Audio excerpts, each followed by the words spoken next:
There's no cure for microcephaly. Once you're born with microcephaly, it's a long lifetime birth defect. There's no cure, there's no medicine for it, you can't reverse it.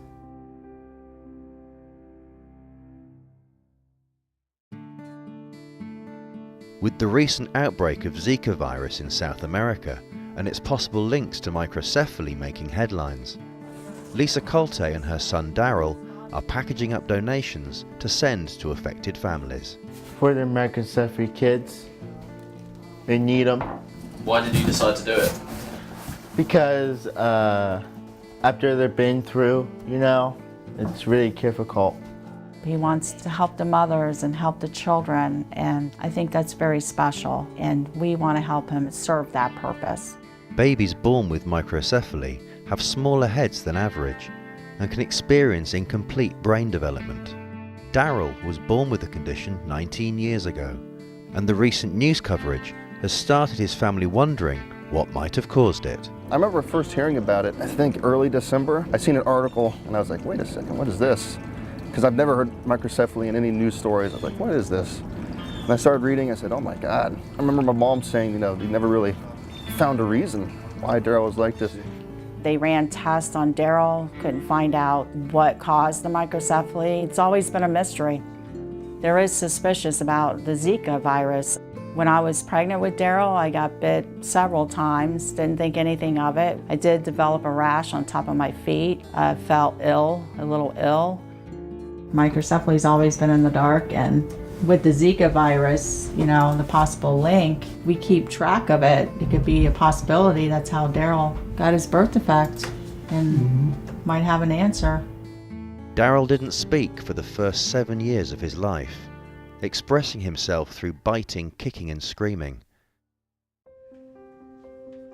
He currently has the IQ of an 8-year-old, but will never be able to live independently. Daryl, could you tell us what you like to do with your mum? Everything. We do everything together, don't we, Daryl? Yeah. We're like twins. We're always together, 24/7, huh?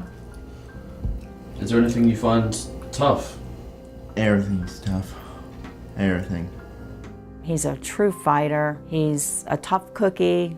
He has worked extremely hard with the language and speech therapy and occupational therapy. He graduated high school on special diploma. I'm extremely proud of Daryl. He has worked very, very hard. He does not give up, and he's a fighter. The hardest part is trying to educate people and get people to really realize and not make fun of them. You go to the mall or somewhere and someone wants to make fun of your child. It's really hard. Microcephaly is really hard. People still stare and look and ask, what's wrong. The mushroom haircut, I gave that to him to add volume to his head so people wouldn't stare at him all the time. Daryl, do you feel different from other people? Yeah, I do. What makes you different? The microcephaly. How? Every time, you can't control it.